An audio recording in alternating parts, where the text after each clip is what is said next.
और मुसीबत पर सब्र करना ये हिम्मत वाले काम है पुत्र, हिम्मत वाले काम है, ज़रा डट के करना, बेहौसला ना होना। एक बुजुर्ग बैठे थे, अल्लाह के नेक बंदे भी थे और तिजारत भी करते थे, लाखों का कारोबार था। बुजुर्ग बैठे हुए हैं तो अचानक खबर मिली कि हज़रत साहब पढ़ा रहे थे सबक, खबर मिली कि आपका वो जो एक जहाज़ था ना माल बरदार, वो जहाज़ आपका डूब गया पानी में। फरमाने लगे अल्हम्दुलिल्लाह। सबक पढ़ाते रहे, 2-4 घंटे गुजरे तो एक बंदा फिर आया, उसने आके कहा हुजूर मुबारक हो, वो जो जहाज़ डूबने वाली खबर थी वो गलत थी, वो जहाज़ आपका बिल्कुल ठीक ठाक है, लाखों रुपए बच गए। फरमाने लगे अल्हम्दुलिल्लाह। सबक उसी रूटीन से पढ़ाते रहे, पहली नुकसान की खबर आई तो फिर भी अल्हम्दुलिल्लाह, और दुख की खबर आई फिर भी अल्हम्दुलिल्लाह, सुख की आई तो फिर भी अल्हम्दुलिल्लाह। सबक अपनी रूटीन से पढ़ाते रहे, सफ़र जारी रहा, रुके नहीं। इख्तिताम हुआ तो तलबा कहने लगे हुजूर इतने बड़े नुकसान की खबर आई, जुमला ही कोई नहीं टूटा आपका, लफ्ज़ों के अंदर कहीं हमने उतार चढ़ाव नहीं देखा, हुजूर चेहरे पर कोई परेशानी नहीं, और फिर इतनी बड़ी खबर मिली खुशी की, कोई आपकी आंखों में रोशनी नहीं आई, कोई हमने आपका चेहरा बदलते नहीं देखा, मामला क्या है? तो फरमाने लगे मामला एक ही है, दुख भी रब की तरफ से है, सुख भी रब की तरफ से है। तो दुख कबूल मोहम्मद बख्शा राजी रहन प्यारे, अगर सारा कुछ उसी की जानिब से है तो ये तो कोई बात ना हुई कि दुख आने पे बंदा कहो हो ये क्या बन गया, सुख आए तो बंदा के देखा मैंने मेहनत की थी तो कामयाब हो गया। इमाम अली मकाम रदी अल्लाह तआला अन्हु की फिक्र को समझ जाओ, जब वो मुस्तफ़ा करीम के कंधों पे थे फिर भी अल्हम्दुलिल्लाह, और जब उनका सर नेज़े की नोक पे था फिर भी अल्हम्दुलिल्लाह। किसी मकाम पर किसी जगह भी हुसैन इब्ने अली शिकवा करते नजर नहीं आते।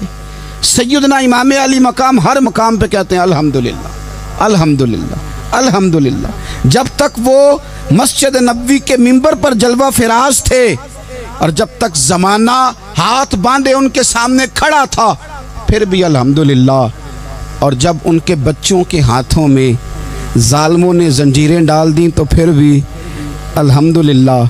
जब तक सूरज चांद भी सैयदा ज़ैनब के घर के करीब से गुज़रते थे तो ज़रा थोड़ी नज़र हटा के गुज़रते थे, मालिक फिर भी अल्हम्दुलिल्लाह। और जब शाम के बाज़ार में परदेसी बहन अपने भाई का कटा हुआ सर लेके सफ़र कर रही थी तो फिर भी अल्हम्दुलिल्लाह। मारो मारो ना मैनू मार मुकाओ, मैं कोई उज़र ना पेश ले आवां, ते जे सोना ही मेरे दुख विच राज़ी, जे सोना ही मेरे दुख विच राज़ी ते फिर सुख नू चुल्ले डावां।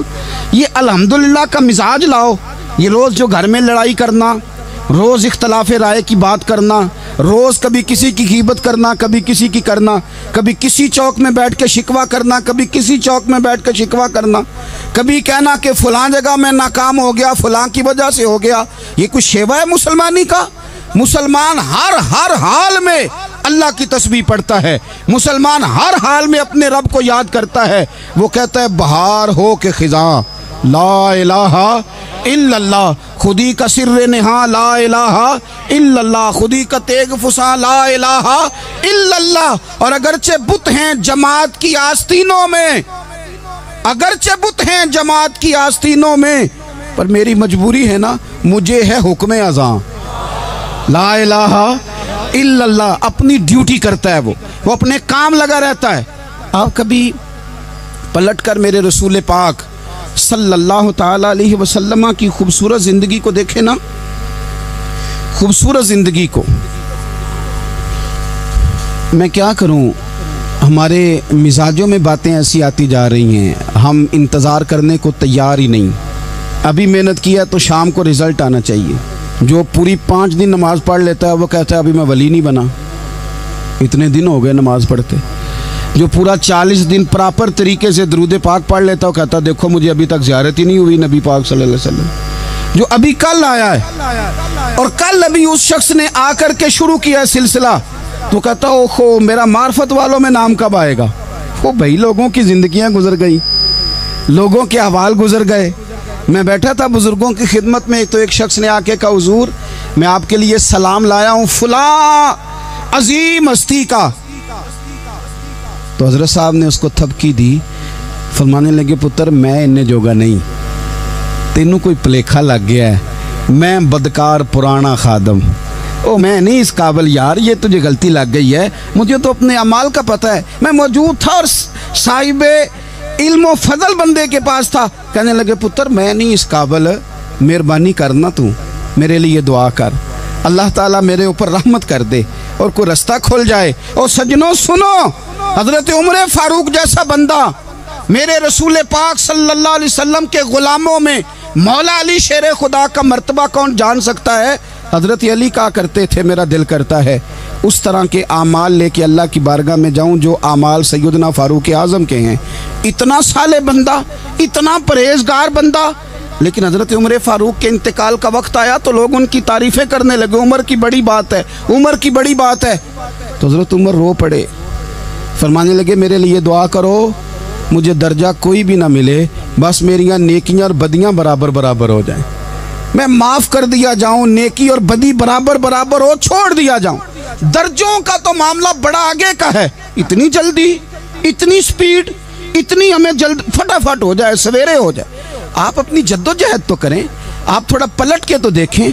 आप देखें कि लोग मैदानों में रहे, मैदानों में रहे, हज़रत खालिद बिन वलीद मैदान में रहे, हज़रत साद बिन अबी वक़ास मैदान में रहे, हज़रत सैयदना अबू उबैदा बिन जर्राह मैदान में रहे।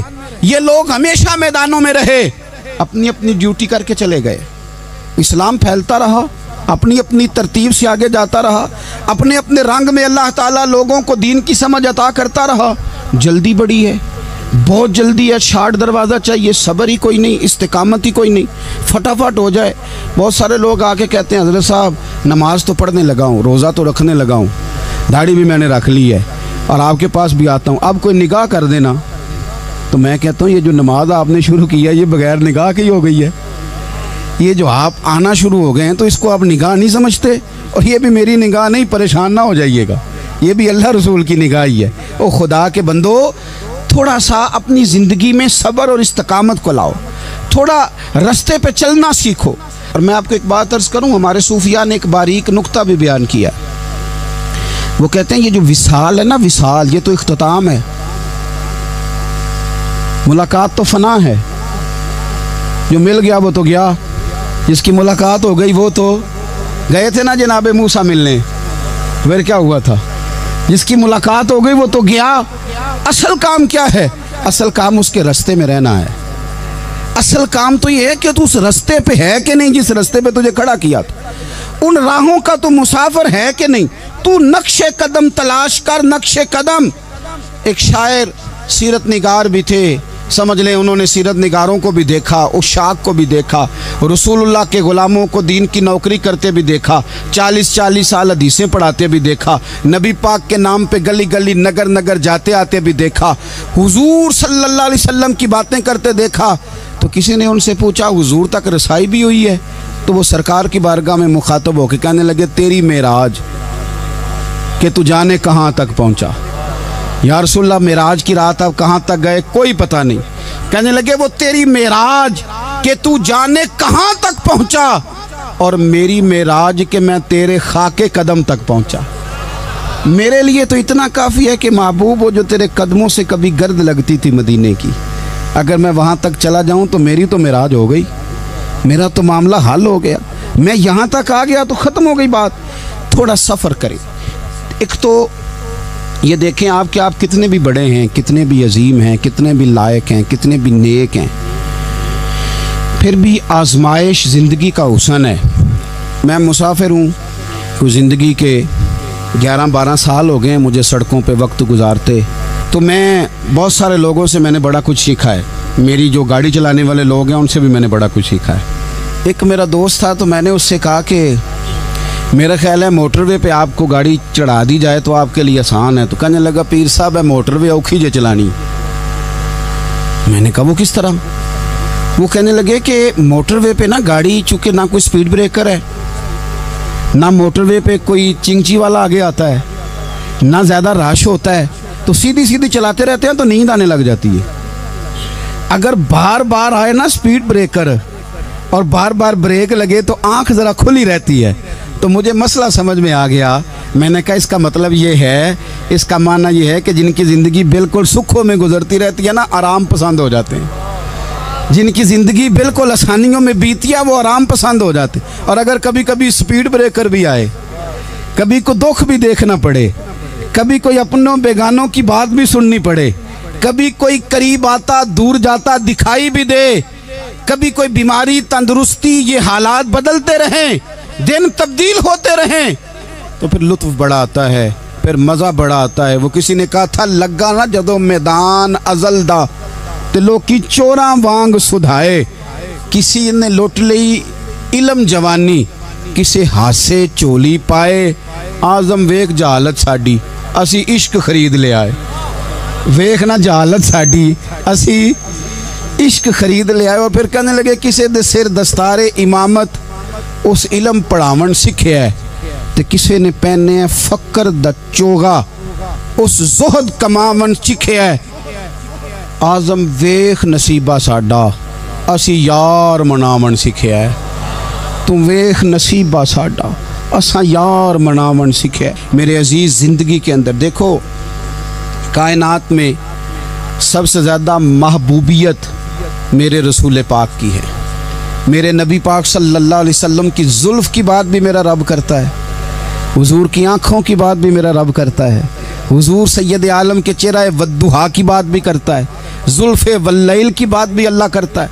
मेरा रब रसूल पाक सल्लल्लाहु अलैहि वसल्लम के सीना अलम नशरा की बात भी करता है, पेशानी वल फजर की बात भी करता है, हुजूर की आँखें माज़ागल बसर की बात भी करता है। इतनी महबूबियत कि रसूल पाक चलें तो अल्लाह उसकी बात भी करे, हिजरत करें तो उसकी बात भी करे, जिस शहर में हुजूर रहें उसकी कसम उठाए। और हाल पता क्या है कि महबूब पैदा नहीं हुए तो बाप चले गए। अभी उम्र छोटी थी, माँ की खुल के ज़ियारत होना थी कि अम्मा भी चली गई। दादा कंधों पे खिलाया करते थे, तो तारीख कहती है कि दादा का जनाजा उठा तो पीछे पीछे हुजूर भी आंसू बहा रहे थे। एक वफादार बीवी मिली तो अपने वक्त पे सैयदा खतीजा भी चली गई। एक टाइम आया तो जनाब अबू तालब भी रुखसत हो गए। मक्के से हुजूर को इतना प्यार था वो छोड़ना पड़ा। सादिक और अमीन कहने वालों ने हुजूर की दावत को कबूल करने से इनकार कर दिया, तो रसूल करीम ने अपनी पेशानी पर किसी किस्म का कोई शिकन नहीं आने दिया। रसूल पाक मदीने आए तो लोग तलवारें लेके बदर में आ गए लड़ने, शहीद करने। हुजूर वहाँ भी कोई परेशान नहीं होते। मैदान उहद आया तो नबी पाक ने अपने चचा को कटे हुए वजूद में देखा, निकली हुई आंखों में देखा, कटे हुए होंठों में देखा। किसी जगह मेरे रसूल पाक सल्लल्लाहु ताला अलैहि वसल्लम शिकवा करते दिखाई नहीं देते। हुजूर की वो बीवी सैयदा आयशा सिद्दीका रदियल्लाहु ताला अन्हा, जिनकी पाकी का रब बयान करे, उन पर मुनाफिकीन ने इल्ज़ाम लगा दिया। इतने पाक घराने पर लोगों ने उंगली उठाई। मेरे रसूल ने आंसू बहाए, पर किसी जगह हुजूर परेशान होते दिखाई नहीं दिए। हम ढूंढने लगे, तलाश करने लगे। जब दरवाज़ा रसूल पे गए तो हुजूर खुद बोले, मेरे रसूल फरमाने लगे, मेरे गुलामों याद रखना, ये सब्र मेरी चादर है, ये सब्र मेरी चादर है, ये हौसला मेरी चादर है। सैयदा आयशा सिद्दीका रदियल्लाहु ताला अन्हा फरमाया करती थी, लोगों मुझे अल्लाह की इज्जत की कसम, मैंने हुजूर से बढ़कर किसी को सब्र करने वाला नहीं देखा, किसी को हौसला करने वाला हुजूर से बढ़ के नहीं देखा। उम्मत को क्या हो गया? ये चौराहों पे लड़ रही है, चौकों पे लड़ रही है, घर हैं कि फसाद के आईनादार बने हुए। लोग आके रो पड़ते हैं कि जनाब भाइयों का सलूक नहीं, कोई दुआ कर दें। रो पड़ते हैं जनाब अब्बा के साथ भी लड़ाई हो जाती है, कोई तावीज़ दे दें। ज़रा ज़रा हौसला नहीं, सब्र नहीं। किसी जगह ठहरना तो सीखो मेरे अजीज़, किसी जगह ओ यारो आओ ना। मैदान करबला के दो सबक, इस्तकामत और सब्र। कितना दर्जा है सैयदना बिलाल हबशी का। मैं तकरीर कर देता हूँ, आप सुन लेते हैं, लेकिन कभी वो अंदाज़ भी तो देखो ना। हज़रत बिलाल, ओ मेरे दोस्त, जेल के अंदर बंदे के हाथ नहीं बांधे जाते, पैर नहीं बांधे जाते, पर लोग जेल में रोते हैं, तड़पते हैं। सैयदना बिलाल कहते हैं, मैं कलमा पढ़ता था, रात उमैया मुझे बांध के रखता था, और सवेरे जब पत्थर अच्छी तरह तप जाते थे ना, तो ला के बाहर मुझे पत्थरों पे लिटा देता था और मेरे वजूद पर भारी भरकम पत्थर रख देता था। सुनना ज़रा, तसव्वुर में लाना भला मैं क्या कहने लगा हूँ। हज़रत हसन बिन साबित रदी अल्लाह ताला अन्हु फरमाते हैं, मैं मक्का मुकरमा आया हज या उम्रे के लिए, तो मैंने मस्जिद नबी के जो आज मुअज्जिन बिलाल हैं, मैंने इनका ये रंग देखा कि मक्के के बच्चों ने उनके गले में रस्सी बांध के ना तो हाथों में पकड़ी हुई, और मक्के के बाज़ारों में ना उनको खींचते हैं, ले जाते हैं। मैंने एक शख्स से पूछा ये क्या माजरा है, क्या मुअम्मा है, तो बताने वालों ने बताया कि ये काले रंग का हबशी गुलाम मार सारा दिन खाता है, इसके साथ लोग वो सलूक करते हैं जो अज़ियतनाक और खौफनाक है, सारा दिन मार खाता है पर अपनी ज़ुबान पे खुदा का नाम लेता रहता है, मोहम्मद मुस्तफ़ा का नाम लेता रहता है। ओ तेनू लब दें आप गवाचे, सानू अपनी खबर न कोई, अवेखना साथों पारे नी कख गलियां, हुण ते आख दे लोग शुदाई, असी नंग नमूस दा साड़ के चोला, गल पहने है ताज गदाई, ओए सजना अपना आप गवाया है तां यार ने चाती पाई। भाई इस तरह का लोगों ने भी अंदाज देखा, लेकिन हमारा ये हाल है कि किसी जगह भी ठहराव नहीं, किसी जगह भी ठहराव, किसी जगह भी सब्र नहीं, किसी काम पर भी इस्तकामत नहीं। हमारी दोस्तियाँ रोज़ टूटती हैं, ताल्लुकात रोज़ कमज़ोर पड़ते हैं, हम बड़े जोश के साथ आगे बढ़ते हैं और बड़े बड़े ऐलानिया वादे करते हैं। कौन सी चीज़ है जो हमें कमज़ोर कर देती है? सिवाय इसके कि हमारा नफ्स कमज़ोर है, सिवाय इसके कि हमारा नज़रिया कमज़ोर है, सिवाय इसके कि हमारे अंदर वो ताकत नहीं जो हमें इस्तकामत पे ला के खड़ा करे, जो हमारे अंदर हौसला पैदा करे। याद रखना, मैदान करबला के अंदर हज़रत सैयदना इमाम हुसैन रदी अल्लाह ताला अन्हु का जो हौसला था वो इतना मिसाली था, इतना मिसाली था, इतना मिसाली था। एक जनाजा घर में उठ जाए ना, और खुदा माफ़ करे वो किसी जवान का हो, तो बूढ़े की कमर कई कई रोज़ खड़ी नहीं होती। लेकिन करबला के उस शाहसवार की कहानी भी सुनना मेरे भाई, जो अपने कंधे पे सुबह से लाशें उठा के ला रहे हैं, सुबह से इमाम अली मकाम लाशें उठा के लाते हैं। हज़रत कासिम बिन हसन का लाशा उठा के ला के रखा, हज़रत अली अकबर शहीद हो गए, आवाज़ दी अब्बा जी संभालना, तो लाश मुबारक उठा के रखी, जनाब अली असगर की लाश उठा के रखी। भाई बड़े प्यारे होते हैं, बड़े ही प्यारे होते हैं, ना माने हम अपनी औलादों के सामने, पर बड़े प्यारे होते हैं, जितना मर्जी शिकवा करें। भाई भाइयां दियां बावां होंदे ते भाई भाइयां दे वैरी बड़े प्यारे होते हैं, क्या करें भाई जो हुए नहीं इनकी तकलीफ़ सही जाती। हज़रत अब्बास रदी अल्लाह ताला अन्हु को जब इमाम अली मकाम उठा के ला रहे थे तो एक मिनट के लिए रुके और कहने लगे, अल्लाह अब मेरी कमर कमज़ोर पड़ गई है, मेरा भाई चला गया तो पीछे से ना कुछ कमज़ोर पड़ गई है। इतनी सारी मैयतें उठा के ला के, इतना हौसला हुसैन इब्ने अली का। फिर जाके इमाम अली मकाम गर्म रेत से तयम्मुम करते हैं, फिर वो घोड़े पे बैठते हैं, फिर वो रिज्स पढ़ते हैं, फिर वो खुतबा देते हैं, फिर वो हक का ऐलान करते हैं, फिर वो जुल्म को ललकारते हैं, फिर वो 56 साल के बुढ़ापे में जब मैदान में घोड़े को एड़ी लगा के आते हैं और इस तरह काटते हैं यजीदियों की कमर को, गलों को, कि अमर बिन साद कहता है अकेले अकेले ना जाओ, ये कोई मामूली है, ये अली हैदर का लाल है, अकेले अकेले जाओगे तो लश्कर काट देगा, यकबारगी हमला करो, यकबारगी। फिर हो सकता है हुसैन तुम्हारे काबू आए। इमाम अली मकाम मैदान करबला में जब तीर खा रहे थे तो तुझे हौसला सिखा रहे थे, मुझे हौसला सिखा रहे थे। जब वो मैदान करबला में नेज़े खा रहे थे, जख्म ले रहे थे, तो डटना सिखा रहे थे, हौसला करना सिखा रहे थे।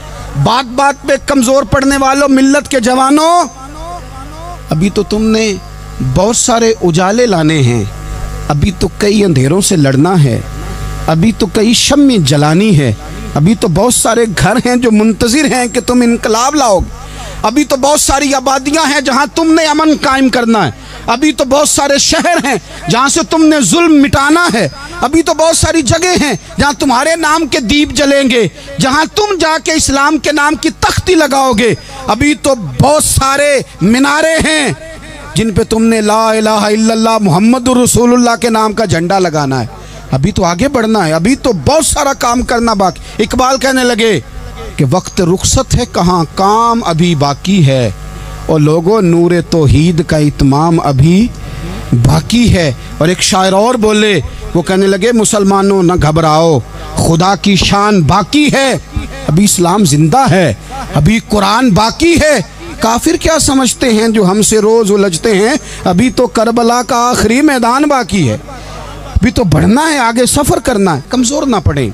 अपनी जिंदगी के अंदर किसी जगह भी बीमारी भी आ जाती है, तकलीफ भी आ जाती है, आजमाइशें भी आ जाती, गरीबी भी आ जाती, ये आने वाली चीजें हैं तो आ जाती। अपनी जिंदगी में सिर्फ 2 4 5 चीजों को लागू कर लें। एक तो मुखलिस जिंदगी गुजारें, रियाकार जिंदगी ना गुजारें। जो लोग रियाकार होते हैं वो बुज़दिल होते हैं, जो रियाकार होते हैं वो दुकानदार होते हैं, जो रियाकार होते हैं वो अदाकार होते हैं, जो रियाकार होते हैं उनके पास एक करैक्टर रह जाता है, अंदर उनके कुछ भी नहीं होता, खाली हो जाता है सारा। जिंदगी में मुखलिस बनेंगे तो दिलेर हो जाएंगे। इखलास के साथ आप जिंदगी में सफर करें, आप मुखलिस हो जाएं।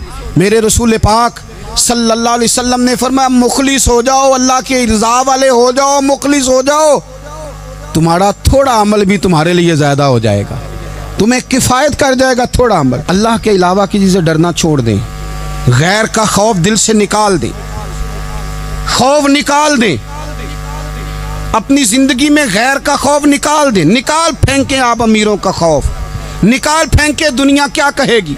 याद रखना, इज्जतें भी रब देता है, जिल्लतें भी उसकी मशीयत का तकाजा होती हैं, रिस्क का मालिक भी अल्लाह है। हजरत मौला अली से किसी ने कहा कि आप अपने साथ हारस क्यों नहीं रखते, गन मैन क्यों नहीं रखते, बॉडीगार्ड क्यों नहीं रखते?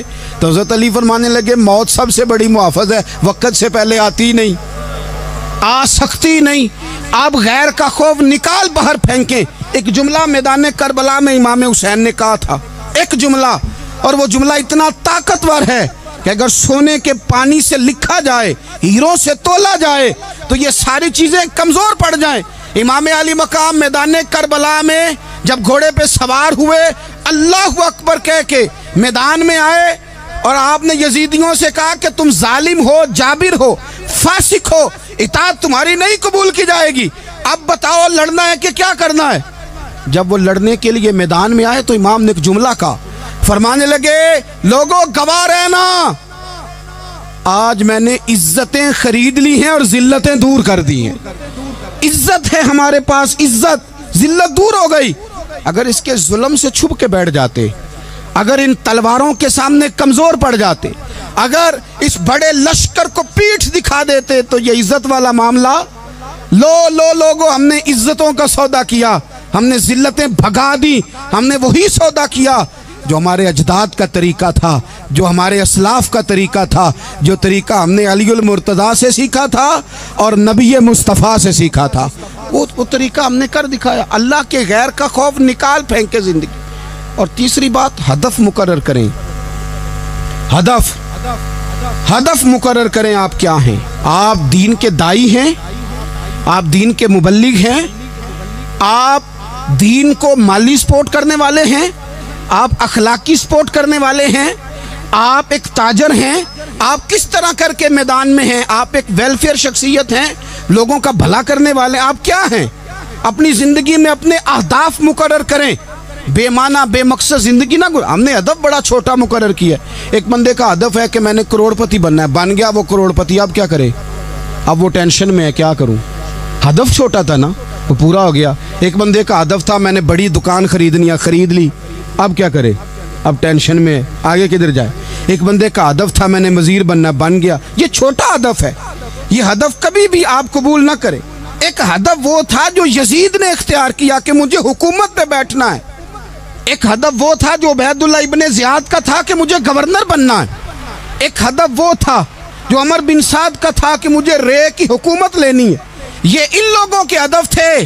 और एक हदफ हुसैन इब्ने अली का था, इमाम अली मकाम का था कि मुझे जबर के सामने डटना है, जुल्म के सामने डटना है। इमाम अली मकाम का खून तो बह गया, करबला की जमीन तो रंगीन हो गई, ना उबैदुल्लाह इब्ने ज़ियाद की गवर्नरी बची, ना शिमर को हुकूमत मिली, ना यजीद कुछ कमा सका, न ज़ियाद का वो जुल्म रहा, न यजीद की वो जफा रही, जो रहा तो नाम हुसैन का, जो रहा तो नाम हुसैन का, जिसे जिंदा रखती है करबला, जो रहा तो नाम हुसैन का। छोटे अहदाफ ना मुकर्रर करो। ये क्या बात हुई? एक काउंसलरी पे सारा कुछ हार देना, एक बच्चे के मेडिकल कॉलेज के दाखिले पे सारा कुछ हार देना, एक हल्की चीज सिफारिश पे सारा कुछ हार जाना, एक बड़े आदमी के नाम फोटो आ गई और तू सारा कुछ हार के बैठ गया। ना ना, अपनी कीमत थोड़ी ना लगा, जगह जगह ना बिका कर, जगह जगह ना बिका कर, जगह जगह ना अपने आप को सेल किया कर। हमारे सौदे हो गए, हमें हुजूर ने खरीद लिया, मदीने की गली में सौदा हो गया। सौदा किस नाम पे हुआ? किस नाम पे हुआ? हमने सिर्फ इतना कहा कि या रसूलल्लाह मैदान माशर कह देना कि वो देखो हमारा गुलाम आ रहा है। बस इतनी सी बात पे सौदा हुआ, बिक गए, तय कर लिया, इसको मिराज समझा। भाई कमज़ोर कैसे पड़ गए हम? किस मकाम पे कमज़ोर पड़ गए? कहाँ जाके हमारे अंदर कमज़ोरी आई? इस्तिकामत, सब्र, हौसला, डटना, मजबूत होना। हम ना सोशल मीडिया देख के राय कायम करते हैं। आजकल ये हो रहा है तो लिहाजा आप भी ये कर दें, कल वो हो रहा है तो लिहाजा आप भी वो कर दें। हमारा नज़रिया किताब व सुन्नत है। हमारा नज़रिया वो ट्रेंड नहीं जो आजकल फलानी जगह पे चल रहा है। हमारा नज़रिया हमारे बुजुर्गों के 1400 साला नज़रियात हैं। आप 4, 5, 6 खबरें देख के नज़रिया ना बनाया करें। नज़रिया अल्लाह की किताब देख के बनाएं, रसूलुल्लाह का फरमान देख के बनाएं। 5, 7, 10, 20 एंकर जहां आपको लेके जाएं वो वाला ज़हन ना बनाएं। ज़हन वो बनाएं जो ज़हन हमें सैयदना इमाम हुसैन ने अता फरमाया है। अपनी